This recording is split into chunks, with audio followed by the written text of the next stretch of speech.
미국이 발칵 뒤집혔습니다. 700조 원, 한국 1년 예산의 절반에 달하는 천문학적 금액의 AI 프로젝트를 삼성이 가져갔기 때문입니다. 엔비디아의 미팅에 3번 연속 거절된 그 삼성전자 말입니다. 월스트리트는 조롱했죠. 실패한 회사가 무슨 700조냐고. 하지만 불과 72시간 만에 상황은 완전히 뒤집혔습니다.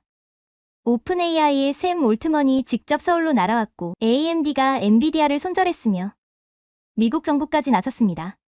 심지어 그들은 이렇게 말했죠. 포기하지 않는 정신을 배웠다. 한국 없이는 불가능했을 것이다. 도대체 무슨 일이 있었던 걸까요? 실패를 딛고 일어나 미국 빅테크를 무릎 꿇린 대한민국 반도체의 놀라운 역전 드라마 지금 시작합니다. 잠깐만요. 시작하기 전 지금 어디서 시청 중인지 댓글로 공유해주세요. 금요일 오후 4시 47분. 김 과장님, 지금 당장 회장실로 오래요. 전화를 끊고 나서도 손이 계속 떨렸습니다. 3일 전 AMD에서 보낸 극비 문서가 떠올랐죠. 첫 페이지에 적힌 숫자가 아직도 생생했어요. 700조 원. 미국이 5년간 인공지능 인프라에 투자하기로 한 금액이었습니다. 하지만 회장실 문을 열었을 때 저는 예상치 못한 광경을 봤습니다. 샘 올트먼이 서 있었어요. 오픈AI 최고 경영자가 우리 회장실에 직접 와 있다는 건 뭔가 엄청난 일이 일어나고 있다는 신호였죠. 김민준 과장님이시죠? 이재용 회장님이 저를 소개했습니다. 우리 HBM 개발팀의 핵심 인재입니다. 10년째 메모리만 연구한 사람이에요. 샘 올트먼이 악수를 청했습니다. 그의 손은 차가웠지만 눈빛은 뜨거웠어요. 당신들이 만든 HBM사 샘플을 봤습니다. 예상보다 흥미롭더군요. 예상보다 흥미롭다. 그 표현이 마음에 걸렸습니다. 불과 6개월 전 우리는 완전히 다른 평가를 받았거든요. 그때로 돌아가 보겠습니다. 모든 게 무너지기 시작한 그 봄날로 지난 4월 화성 캠퍼스 클릴룸 또 떨어졌습니다. 품질 담당 이 차장의 목소리가 떨리고 있었어요. 모니터에는 빨간색 그래프가 가득했습니다. 엔비디아 품질 테스트 결과였죠. 3번째입니다, 과장님. 3번째. 그 말이 가슴을 찔렀습니다. 우리 팀 전체가 6개월간 밤낮 없이 매달렸는데 3번 연속 실패였어요. 다음날 오전 엔비디아 아시아 총괄 제임스 왕이 화상회의에 접속했습니다. 김 과장님, 솔직히 말씀드리겠습니다. 그의 표정은 차가웠어요. 삼성의 HBM3는 우리 기준에 못 미칩니다. 발열 문제가 너무 심각해요. 하지만 저희가 개선안을 이미 결정났습니다. 앞으로 SK하이닉스와만 일하기로 했습니다. 화면이 꺼졌습니다. 회의실에 침묵이 흘렀죠. 박 상무님이 한숨을 쉬었습니다. 시장 점유율 80%인 엔비디아가 등을 돌렸어. 이제 어떻게 하지? 저는 대답할 수 없었습니다. 10년간 메모리 개발만 해왔는데 이렇게 무력한 순간은 처음이었으니까요. 그날 저녁 회사 앞 편의점에서 혼자 맥주를 마시고 있었습니다. 휴대폰이 울렸어요. 아내였죠. 오늘도 늦어? 응, 미안. 민준아, 너무 자책하지 마. 다음 기회가 있을 거야. 하지만 저는 알고 있었습니다. HBM 시장에서 엔비디아를 놓치면 다음은 없다는 걸. 5월 셋째 주 월요일. 과장님, 이상한 메일이 하나 왔는데요. 막내 연구원이 노트북을 들고 왔습니다. 발신자가 AMD 리사수라고 되어 있는데 장난 아닐까요? AMD 최고 경영자 리사수. 그럴 리 없다고 생각했지만 메일을 열어봤습니다. 김민준 과장님께 다음 주 서울에 방문 예정입니다. 비공개 미팅을 제안합니다. 심장이 빨라졌어요. AMD는 엔비디아의 유일한 경쟁자였습니다. 시장 점유율은 20%에 불과했지만 최근 공격적으로 투자를 늘리고 있었죠. 일주일 후 강남의 한 호텔 스위트룸. 리사수가 직접 왔습니다. 동양계 미국인인 그녀는 따뜻한 미소를 지으며 악수를 청했어요.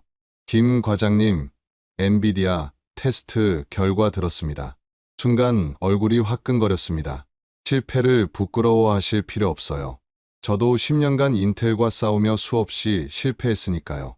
그녀가 서류 하나를 꺼냈습니다. 우리는 다른 걸 원합니다. HBM3가 아니라 HBM4요. HBM4는 아직 개발 중인데 알고 있습니다. 2026년 양산 목표죠. 우리는 그때까지 기다릴 수 있어요. 이해가 되지 않았습니다. 왜 검증되지 않은 차세대 기술에 베팅하는 걸까요? 이유를 물어도 될까요? 리사 수가 창밖을 바라봤습니다. 엔비디아 독점 체제를 깨고 싶습니다. 그리고 그들이 갖지 못한 무기가 필요해요. 그게 HBM4라고 생각하시는 거군요. 맞습니다. 그리고 한 가지 더. 그녀가 태블릿을 꺼냈어요. 화면에는 복잡한 시스템 구성도가 떠 있었습니다. 이건 데이터 센터 설계도 700조 원 규모의 프로젝트가 곧 시작됩니다. 미국 정부와 빅테크 기업들이 함께하는 초대형 AI 인프라 구축이죠. 저는 숨이 막혔습니다. 700조 원이면 한국 1년 예산의 절반이 넘는 금액이었으니까요. 이 프로젝트의 핵심 파트너를 찾고 있습니다. 메모리뿐만 아니라 전체 인프라를 책임질 수 있는 기업을요. 저희는 메모리 회사인데 삼성그룹 전체를 보고 있습니다. 전자, 물산, 중공업까지. 그 순간 깨달았습니다.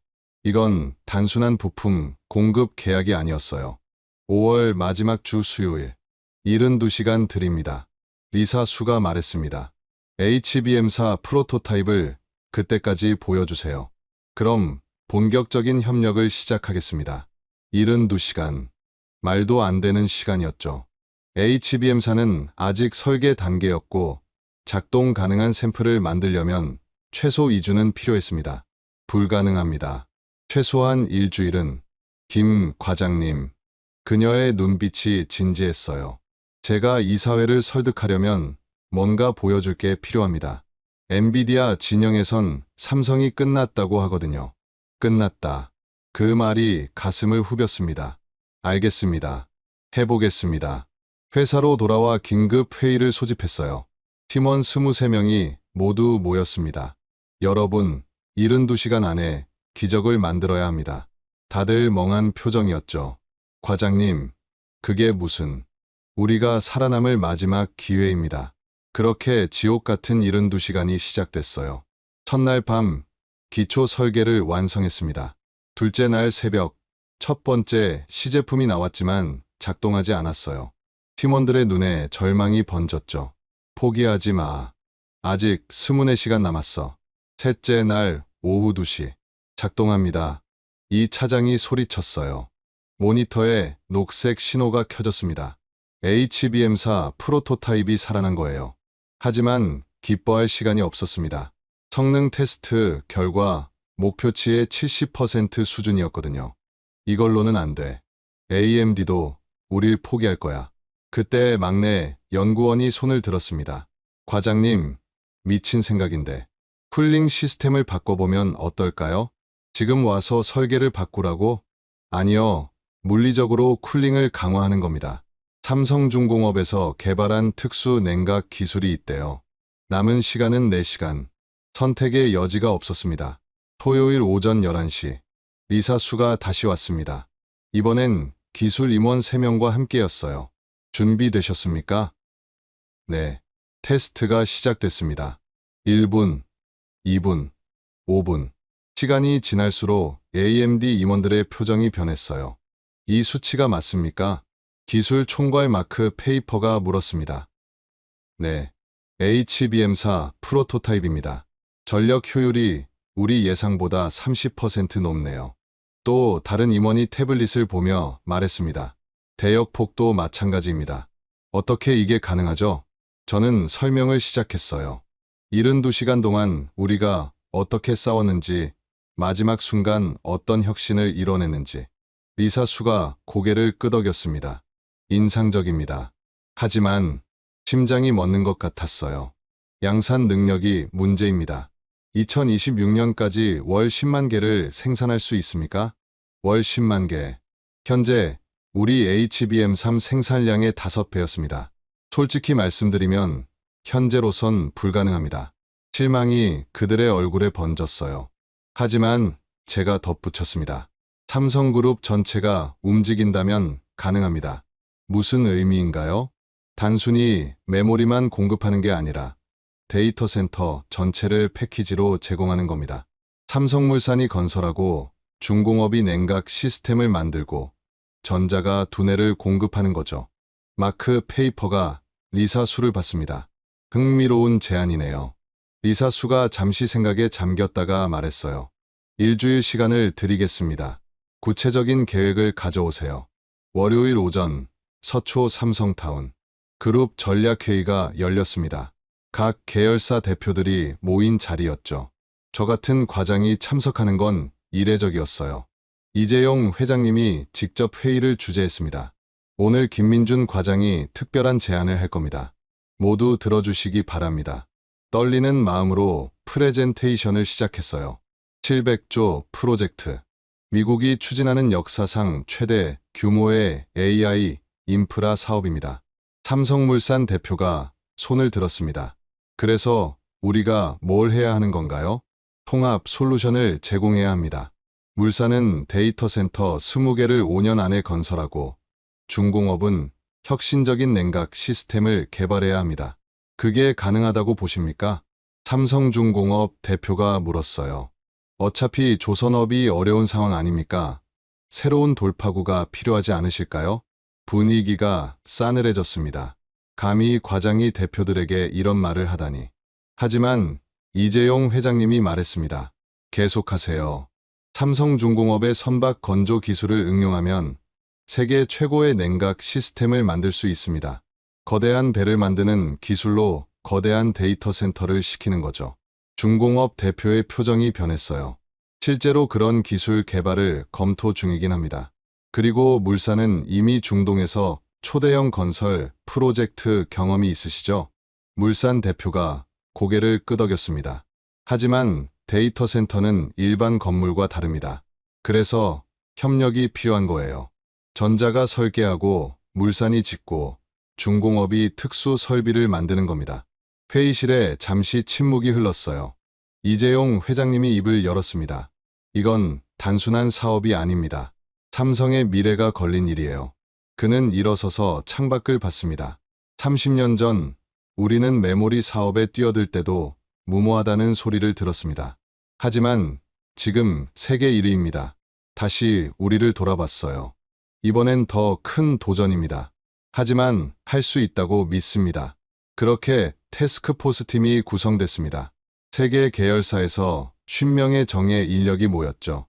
6월 첫째 주 목요일. 큰일 났습니다. 이 차장이 뛰어들어왔어요. 엔비디아가 움직였어요. 젠슨 황이 직접 한국에 온대요. 젠슨 황. 엔비디아 창업자이자 반도체 업계의 황제라 불리는 인물이었죠. 우리가 AMD와 접촉한 걸 알았나? 그런 것 같습니다. 내일 SK하이닉스와 공개 미팅을 한대요. 다음 날 뉴스는 엔비디아 일색이었습니다. 엔비디아 SK하이닉스 5년간 독점 공급 계약 체결. 젠슨 황. 한국은 우리의 가장 중요한 파트너. 우리 팀 분위기는 최악이었어요. 이제 끝났네요. AMD도 우릴 포기할 거예요. 하지만 오후에 뜻밖의 전화가 왔습니다. 리사 수였어요. 김 과장님, 뉴스 보셨죠? 네. 포기하실 건가요? 아니요. 하지만 좋아요. 그럼 우리도 공개적으로 대응하겠습니다. 다음 날 AMD가 공식 발표를 했습니다. AMD, 삼성전자와 차세대, HBM사 공동 개발 착수. 판이 완전히 갈렸어요. 엔비디아 SK하이닉스 대 AMD 삼성전자. 하지만 월스트리트의 반응은 차가웠습니다. 뱅크 오브 아메리카 애널리스트 존 스미스가 리포트를 냈어요. 삼성의 HBM 기술력은 SK하이닉스보다 6개월 뒤처져 있다. AMD의 선택은 실수다. 주가가 폭락했습니다. 우리 주가는 7%, AMD도 5% 떨어졌죠. 그날 밤, 팀 회식 자리. 과장님, 우리가 잘못된 선택을 한 건 아닐까요? 막내가 물었어요. 글쎄, 하지만 이미 시작했잖아. 끝까지 가보자. 6월부터 11월까지 우리는 전쟁을 치렀습니다. 매일 새벽 2시까지 연구실에 불이 켜져 있었어요. HBM 내 개발은 생각보다 훨씬 어려웠죠. 8월 중순 첫 번째 위기가 왔습니다. 수율이 30%밖에 안 됩니다. 생산팀장이 보고했어요. 100개 만들면 30개만 정상 작동한다는 뜻이었죠. 이래서는 양산이 불가능해요. 리사 수가 직접 화상회의에 들어왔습니다. 김 과장님, 우리 이사회에서 압박이 심합니다. 10월까지 수율 60%를 달성 못하면 말을 끝맺지 않았지만 의미는 분명했어요. 계약 취소. 그때 삼성중공업 팀이 아이디어를 냈습니다. 우리 조선소에서 쓰는 정밀 용접 기술을 응용해보면 어떨까요? 반도체의 조선 기술을? 원리는 비슷합니다. 극도로 정밀한 접합이 필요하다는 점에서요. 반신반의하며 시도했는데 놀랍게도 효과가 있었어요. 수율이 45%까지 올라갔죠. 9월 두 번째 위기. 중국이 움직였습니다. 전략팀장이 긴급 보고를 했어요. 화웨이가 자체 HBM 개발을 선언했고 AMD에 공급하겠다고 제안했대요. 가격은 우리의 절반이었습니다. 리사 수에게서 전화가 왔어요. 김 과장님, 설명이 필요합니다. 품질로 승부하겠습니다. 가격이 싸도 성능이 떨어지면 의미 없잖아요. 그래도 이사회를 설득하기 어렵습니다. 한 달만 더 주세요. 증명해 보이겠습니다. 10월 둘째 주. 드디어 수율 62%를 달성했어요. 하지만 진짜 시험은 이제부터였습니다. AMD의 차세대 칩 MI450에 우리 HBM사를 장착해 실제 성능을 테스트하는 거였죠. 테스트 장소는 오스틴의 AMD 본사였습니다. 제9장 결전의 날. 10월 마지막 주 화요일, 미국 텍사스 오스틴. AMD 본사 지하 테스트룸에 들어갔을 때 분위기가 심상치 않았어요. 김 과장님, 반갑습니다. 리사 수가 맞이했지만 그녀 뒤에 선 임원들의 표정은 차가웠죠. 오늘 테스트는 단순한 성능 평가가 아닙니다. 기술 총괄 마크가 말했어요. 경쟁사도 함께 테스트합니다. 경쟁사요? 마이크론입니다. 그들도 HBM사 샘플을 가져왔어요. 마이크론, 미국의 메모리 반도체 회사였죠. 우리와 SK하이닉스에 이어 세계 3위였지만 미국 정부의 전폭적 지원을 받고 있었습니다. 테스트가 시작됐어요. 첫 번째는 속도 테스트. 우리가 근소하게 앞섰습니다. 두 번째는 전력 효율. 마이크론이 약간 좋았어요. 세 번째가 결정적이었습니다. 발열 테스트. 온도를 섭씨 85도까지 올리겠습니다. 극한 상황에서의 안정성을 보는 거였죠. 30분이 지났을 때 마이크론 제품에서 에러가 발생했어요. 우리 제품은 버티고 있었고요. 하지만 45분이 되자 우리 제품도 위험 신호를 보였습니다. 온도를 낮춰야 합니다. 마이크론 엔지니어가 말했어요. 아니요, 계속하세요. 제가 말했습니다. 과장님, 제품이 손상될 수 있어요. 믿습니다. 50분, 55분, 1시간, 테스트 종료합니다. 두 제품 모두 살아있었지만 데이터는 명확했어요. 우리 제품의 에러율이 마이크론의 3분의 1이었죠. 리사 수가 우리에게 다가왔습니다. 인상적이었습니다. 하지만 아직 끝이 아니에요.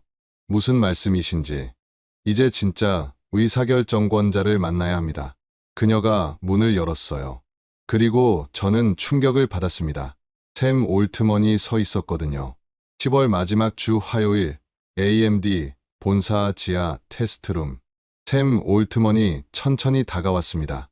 그의 눈빛은 날카로웠지만 입가에는 미소가 있었어요. 김민준 과장님이시군요. 리사에게 많이 들었습니다.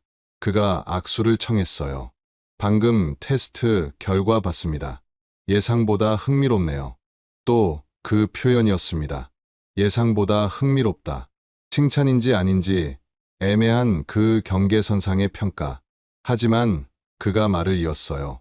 저희가 원하는 건 단순한 메모리 칩이 아닙니다. 리사 수가 끼어들었습니다. 샘, 우리가 논의한 대로. 리사, 직접 들어보고 싶습니다. 샘 올트먼이 저를 똑바로 봤어요. 700조 프로젝트에 대해 들으셨나요? 대략적으로는 구체적으로 설명하죠. 향후 5년간 미국 전역에 20개의 초대형 데이터 센터를 건설할 예정입니다. 각각이 현존하는 가장 큰 데이터 센터의 10배 규모죠. 숨이 막혔습니다. 그런데 문제가 있습니다. 그가 태블릿을 꺼내 보여줬어요. 복잡한 열 분포도였죠. 이 규모의 데이터 센터는 원자력 발전소 하나와 맞먹는 전력을 소비합니다.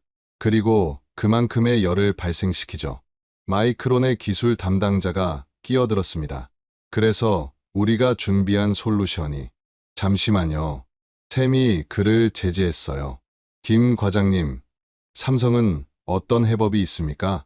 순간 머릿속이 하얘졌습니다. 우리는 메모리만 준비했는데 전체 시스템을 묻고 있었으니까요. 그때 떠오른 게 있었어요. 일주일 전 그룹 전략회의에서 나온 이야기였죠. 통합 솔루션을 제공할 수 있습니다. 통합 솔루션? 삼성전자가 두뇌를, 삼성물산이 건물을, 삼성중공업이 냉각 시스템을 담당하는 겁니다. 샘 올트먼의 눈빛이 변했어요. 계속 말해보세요. 특히 삼성중공업은 LNG, 운반선 건조 기술을 보유하고 있습니다. 영하 160도의 액화천연가스를 다루는 기술이죠. 이걸 역으로 응용하면 초대형 냉각 시스템을 만들 수 있다? 맞습니다. 그것도 에너지 효율적으로요. 회의실이 조용해졌습니다. 마이크론 담당자가 코웃음을 쳤어요. 조선 기술로 데이터 센터를 시킨다? 너무 비약 아닙니까? 하지만 샘 올트먼은 달랐습니다. 흥미롭네요. 실제 데이터가 있습니까? 일주일이면 시뮬레이션 결과를 보여드릴 수 있습니다. 그가 리사수를 봤어요. 어떻게 생각하십니까? 시도해볼 가치가 있다고 봅니다. 샘 올트먼이 고개를 끄덕였습니다. 좋습니다. 하지만 조건이 있어요. 첫째, 일주일 안에 실제 작동하는 프로토타입을 보여주세요. 샘 올트먼의 요구는 계속됐습니다. 둘째, 엔비디아보다 30% 이상 효율적이어야 합니다. 셋째, 2025년 1월까지 첫 번째 데이터 센터 착공이 가능해야 합니다. 마지막 조건에서 숨이 막혔어요. 지금이 10월 말이니 2달밖에 없었죠. 불가능해 보이신다면 하겠습니다. 제가 대답했어요. 단, 저희도 조건이 있습니다. 샘 올트먼이 눈썹을 올렸습니다. 들어보죠. 독점 계약은 아니더라도 최소 3년간의 우선 공급권을 보장해주세요. 그건 너무 긴데 700조 프로젝트를 위해 저희가 투자할 금액도 어마어마합니다. 리스크 분담이 필요해요. 그가 잠시 생각했습니다. 2년, 그 이상은 어렵습니다. 알겠습니다. 악수를 나눴어요. 하지만 마음은 무거웠죠. 2달 안에 불가능을 가능으로 만들어야 했으니까요. 한국으로 돌아오는 비행기 안, 이 차장이 물었어요. 과장님, 진짜 할 수 있을까요? 모르겠어. 하지만 안 하면 영원히 2등이야. 창밖의 구름을 보며 생각했습니다. 30년 전 삼성이 반도체 사업을 시작할 때도 모두가 불가능하다고 했죠. 하지만 지금 우리는 세계 1위 메모리 회사입니다. 이번에도 해낼 거야. 11월 첫째 주 월요일, 삼성 서초 사옥. 미쳤어요? 삼성중공업 기술이사가 소리쳤습니다. 일주일 안에 프로토타입이요. 최소 한 달은 걸립니다. 우리에게 선택권이 없습니다. 이재용 회장님이 직접 회의에 참석했어요. 이번 기회를 놓치면 다시는 없을 겁니다. 모든 자원을 동원하세요. 그렇게 세계사 연합 태스크포스가 결성됐습니다. 100명의 엔지니어가 한 곳에 모였죠. 첫 이틀은 설계에 집중했습니다. 삼성중공업 박 수석이 아이디어를 냈어요. LNG 탱크의 단열 기술을 반대로 적용하면 됩니다. 차가운 걸 보존하는 대신 뜨거운 걸 식히는 거죠. 이론적으론 가능한데 실제로는 해보지도 않고 포기하실 겁니까? 셋째 날 첫 번째 시제품을 만들었습니다. 실패였어요. 냉각 효율이 목표치의 절반도 안 됐죠. 재설계해야 합니다. 시간이 없어요. 그때 삼성물산 엔지니어가 손을 들었습니다. 중동에서 사막 한가운데 데이터 센터를 지은 적이 있습니다. 그때 사용한 공기 순환 기술을. 그거다. 넷째 날 밤 11시. 두 번째 프로토타입이 완성됐어요. 테스트 시작. 1분, 5분, 10분. 성공입니다. 효율 87% 달성. 환호성이 터졌지만 아직 끝이 아니었죠. 목표는 엔비디아 대비 130% 효율이었으니까요. 다섯째 날. 과장님, 리사수에서 전화 왔어요. 진행 상황을 묻네요. 아직이라고 전해요. 사실 불안했습니다. 시간은 촉박한데 목표치엔 못 미치고 있었으니까요. 여섯째 날 새벽 3시. 찾았습니다. 막내 연구원이 소리쳤어요. 뭘 찾았어? 병목 구간이요. 여기 파이프 직경만 늘리면 마지막 수정을 거쳐 세 번째 프로토타입을 만들었습니다. 일곱째 날 오전 10시. 효율 142%. 드디어 목표를 넘어섰어요. 11월 둘째 주 수요일. 샘 올트먼이 직접 한국에 왔습니다. 리사수, 그리고 놀랍게도 마이크로소프트 CEO 사티아 나델라도 함께였죠. 급하게 오시느라 고생하셨습니다. 이재용 회장님이 직접 맞이했어요. 우리는 준비한 프로토타입을 보여줬습니다. 실제 크기의 100분의 1 모델이었지만 완벽하게 작동했죠. 인상적입니다.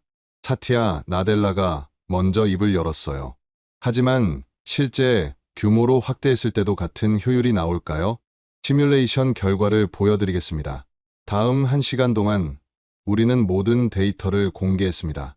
열 분포도, 에너지 효율, 건설 일정, 비용 분석까지. 샘 올트먼이 질문했습니다. 건설 기간은 데이터 센터 하나당 18개월입니다. 너무 긴데.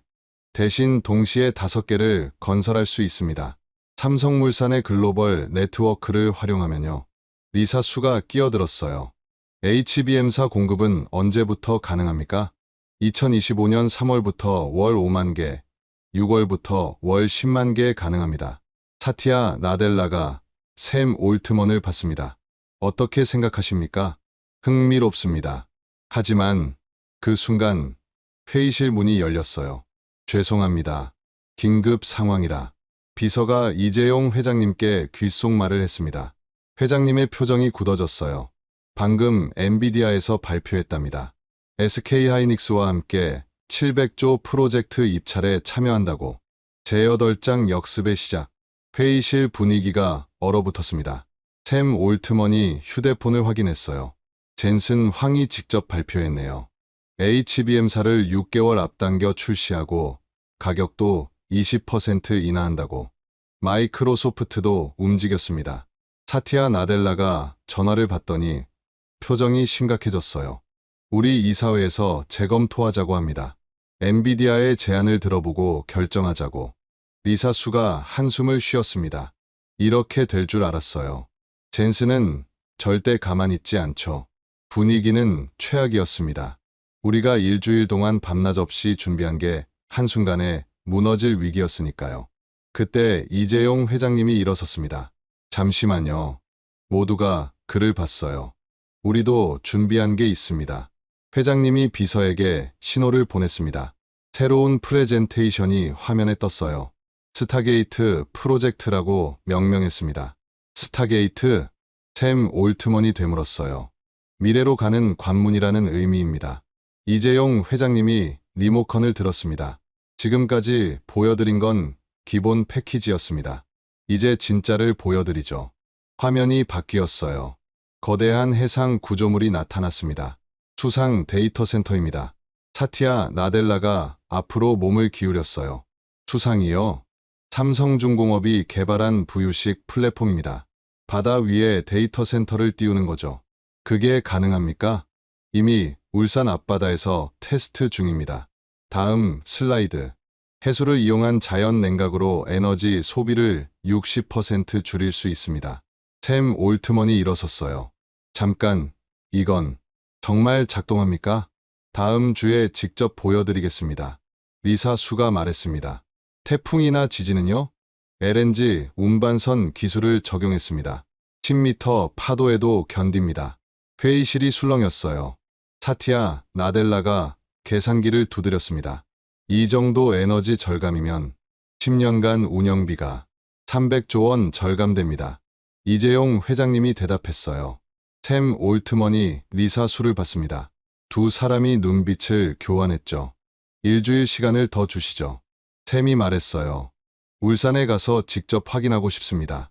11월 셋째 주 월요일, 울산 조선소. 바다 위에 축구장 2개 크기의 거대한 구조물이 떠 있었습니다. 저게 데이터 센터입니까? 샘 올트먼이 놀란 표정으로 물었어요. 정확히는 프로토타입입니다. 실제 크기의 10분의 1이죠. 우리는 보트를 타고 플랫폼으로 이동했습니다. 내부로 들어가자 수백 대의 서버가 작동 중이었어요. 현재 실시간으로 AI 모델을 훈련시키고 있습니다. 삼성중공업 최 상무가 설명했죠. 전력 소비량을 확인해 보세요. 모니터에 나타난 수치를 본 사티아 나델라가 휘파람을 불었습니다. 육상 대비 58%. 정말이네요. 리사 수가 서버 렉을 만져봤어요. 온도가 차갑네요. 해수 냉각 시스템이 작동 중입니다. 파이프를 통해 차가운 바닷물이 순환하고 있죠. 샘 올트먼이 창밖을 봤습니다. 태풍이 오면요. 시뮬레이션 영상을 보여드리겠습니다. 화면에 거대한 파도가 플랫폼을 덮치는 영상이 나왔어요. 하지만 구조물은 끄떡없었죠. 자이로 안정화 시스템이 적용됐습니다. 크루즈선에 쓰는 기술이죠. 2시간 동안 시설을 둘러본 후 회의실에 모였습니다. 샘 올트먼이 먼저 입을 열었어요. 인정합니다.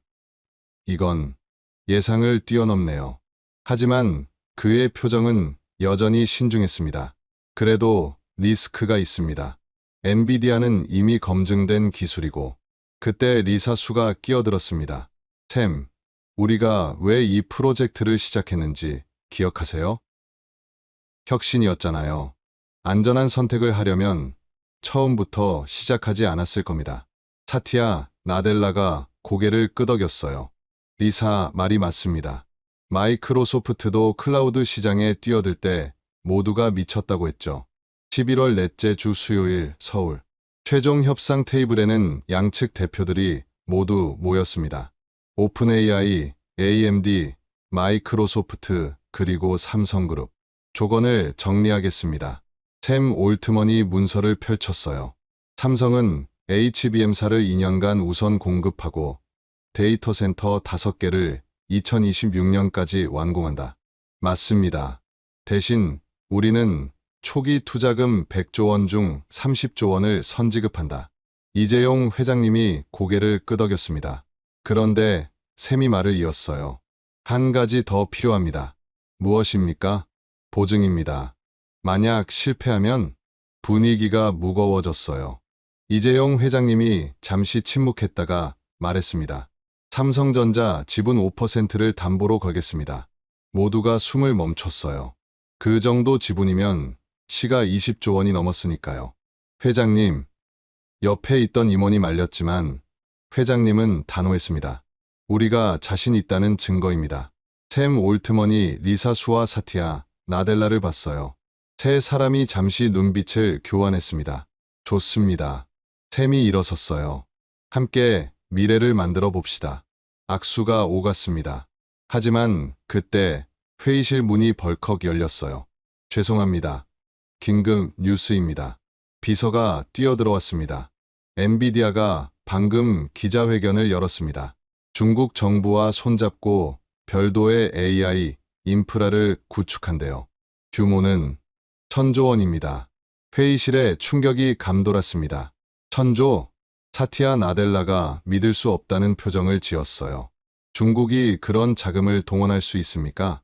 국가 차원의 프로젝트인 것 같습니다. 리사 수가 노트북을 열어 뉴스를 확인했습니다. 젠슨 황이 베이징에서 시진핑과 만났네요. 샘 올트먼의 표정이 굳어졌어요. 이건 단순한 비즈니스가 아닙니다. 지정학적 게임이 됐어요. 그가 창밖을 바라봤습니다. 미국 정부가 가만히 있지 않을 겁니다. 이재용 회장님이 말했어요. 그래서 더욱 우리가 필요하지 않습니까? 무슨 의미인지. 한국은 미국의 동맹이면서도 중립적 기술 파트너가 될 수 있습니다. 샘이 고개를 돌렸어요. 설명해 주시죠. 삼성은 미국에도 중국에도 공장이 있습니다. 양쪽 모두와 일할 수 있죠.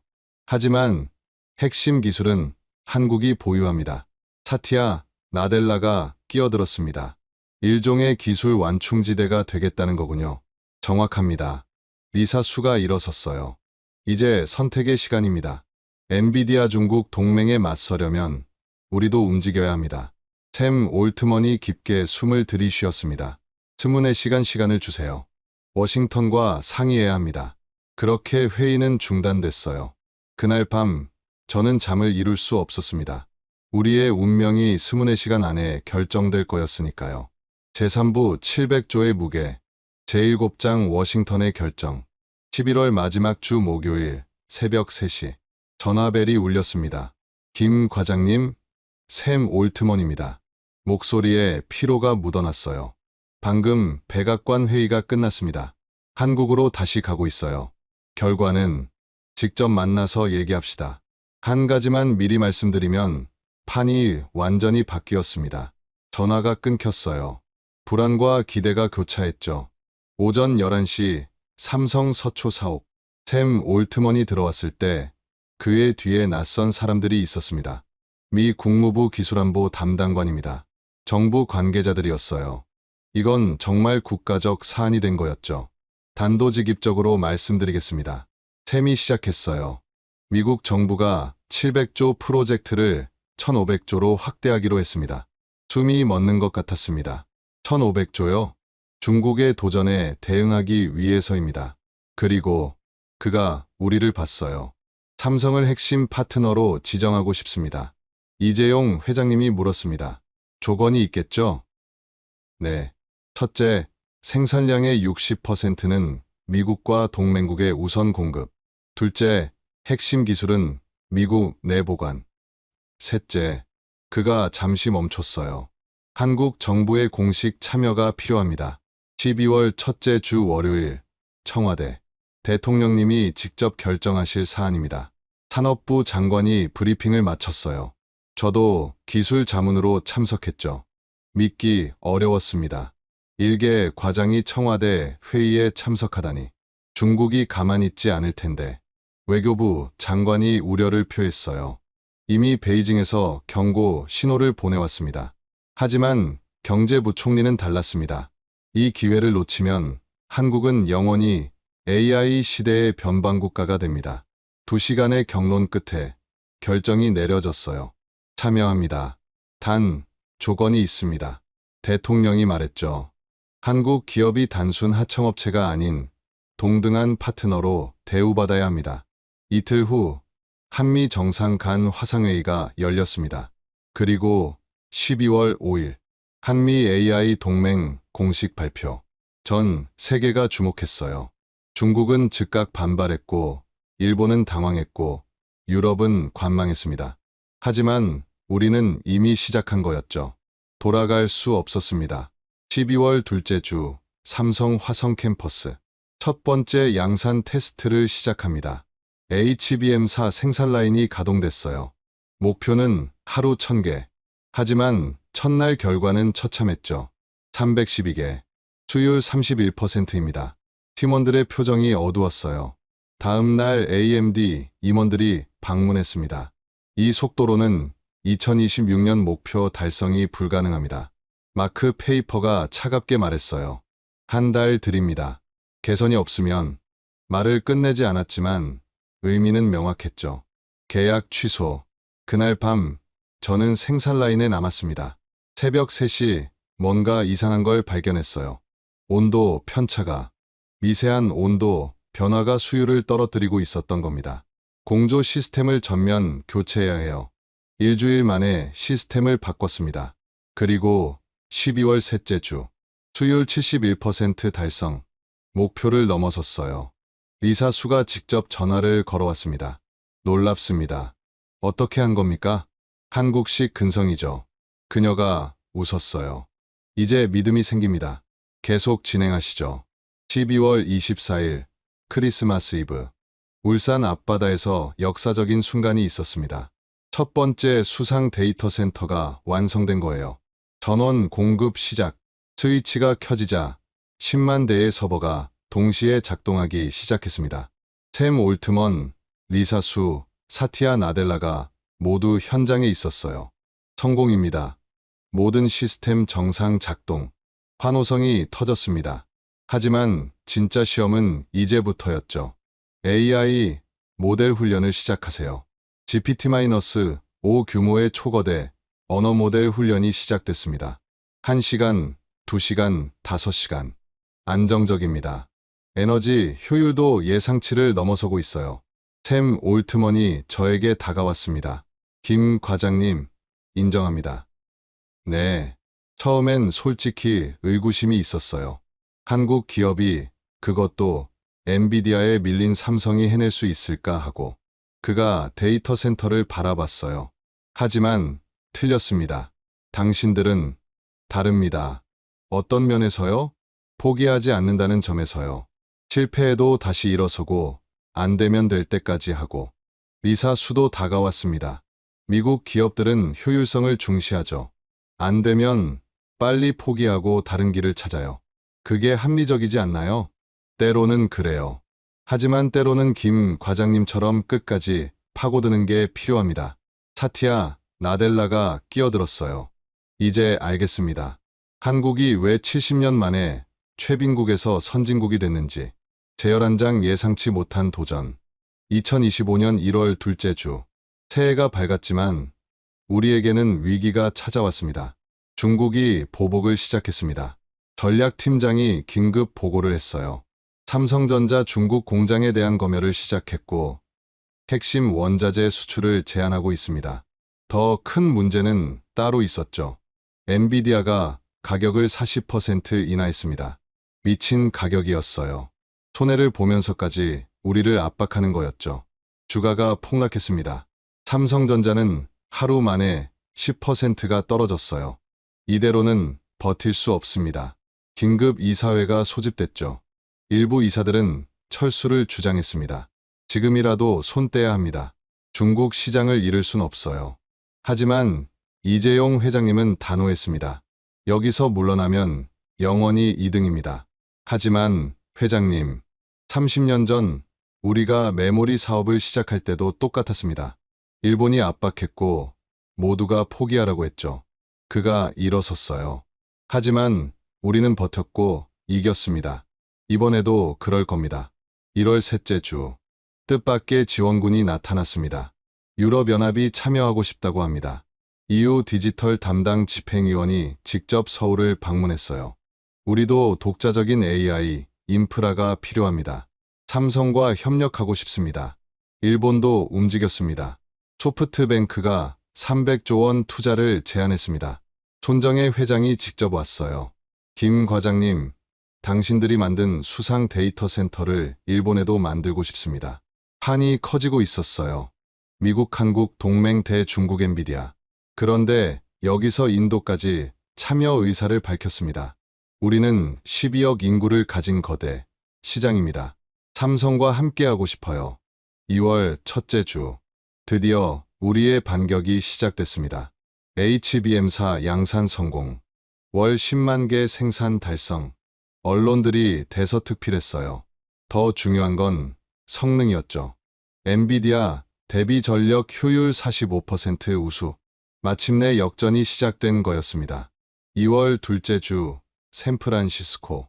세계 최대 AI 컨퍼런스가 열렸습니다. 젠슨 황과 이재용 회장님이 같은 날 기조연설을 했어요. 젠슨 황이 먼저였습니다.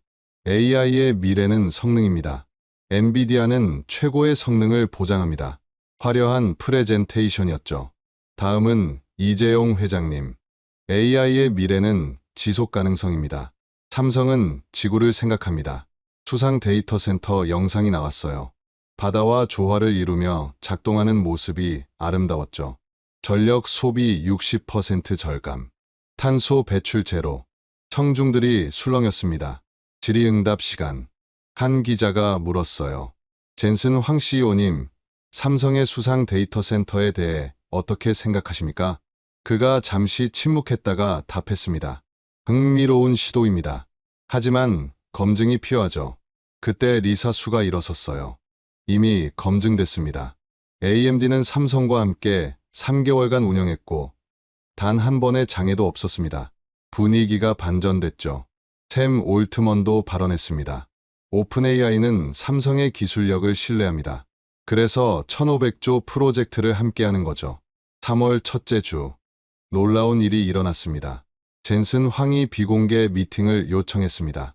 이재용 회장님과 젠슨 황의 비밀 회동. 저도 배석했어요. 이재용 회장님, 인정합니다. 젠슨 황이 먼저 입을 열었어요. 삼성의 기술력을 과소평가했습니다. 특히 수상 데이터 센터는 정말 혁신적이네요. 그가 제안을 했습니다. 경쟁보다는 협력이 어떻습니까? 무슨 의미인지. 엔비디아의 GPU와 삼성의 HBM사를 결합하면 최고의 시스템을 만들 수 있습니다. 회장님이 미소 지었어요. 하지만 우리는 이미 AMD와 계약했습니다. 알고 있습니다. 하지만 미래는 열려 있죠.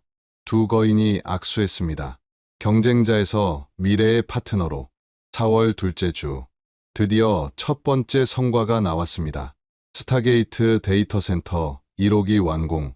텍사스 오스틴 근해 축구장 20개 크기의 거대한 수상 데이터 센터가 완성됐어요. 오픈AI의 새로운 AI 모델이 이곳에서 훈련을 시작했죠.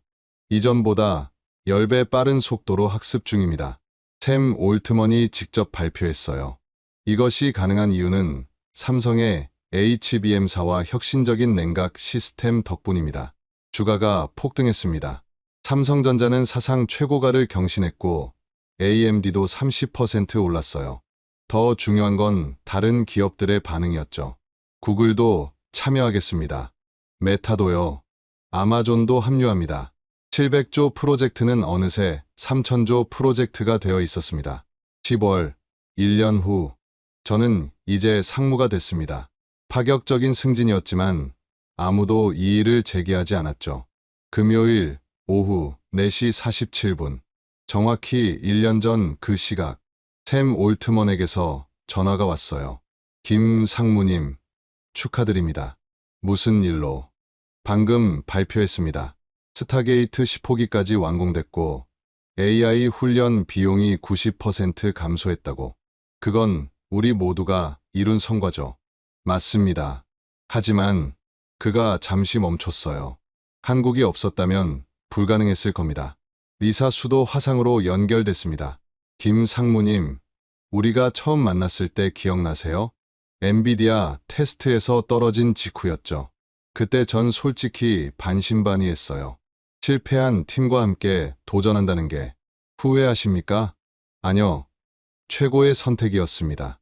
그녀가 웃었어요. 실패를 딛고 일어서는 법을 배웠거든요. 그게 진짜 혁신이더군요. 사티아 나델라도 메시지를 보내왔습니다. 한국은 우리에게 끈기를 가르쳤고 우리는 한국에게 기회를 제공했다. 완벽한 파트너십이다. 창밖을 봤습니다. 한강이 보이고 그 너머로 서울의 스카이라인이 펼쳐져 있었어요. 30년 전 이 나라는 메모리 반도체로 세계에 도전했습니다. 그리고 이제 AI 시대의 핵심 인프라로 또 한 번 도약했죠. 젠슨 황의 마지막 인터뷰가 떠올랐어요.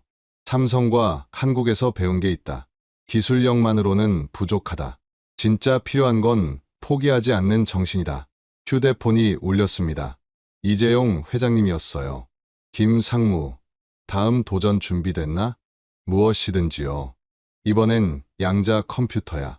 또 불가능하다고 하겠지만 해보겠습니다. 전화를 끊고 미소 지었습니다. 1년 전 우리는 벼랑 끝에 서 있었어요. 하지만 포기하지 않았고 함께 도전했고 결국 해냈습니다. 엔비디아도 AMD도 오픈AI도 그리고 삼성도 우리는 경쟁자였지만 결국 함께 성장했어요. 이것이 진짜 혁신이었습니다. 서로를 인정하고 배우고 함께 나아가는 것. 해가 지고 있었습니다. 하지만 우리의 도전은 이제 시작이었죠. 지금까지 엔비디아 테스트에 3번 연속 실패했던 삼성이 어떻게 700조 프로젝트의 주인공이 되었는지 그 놀라운 이야기였습니다. 포기하지 않는 한국의 힘이 세계를 움직일 수 있다는 것을 보여준 순간이었죠. 이 이야기를 주변에 널리 공유해 주세요. 우리가 가진 기술과 정신이 얼마나 대단한지 더 많은 사람들이 알아야 합니다. 작은 응원이 큰 자부심을 만듭니다. 구독과 좋아요도 부탁드립니다. 지금까지 터칭 스토리였습니다. 감사합니다.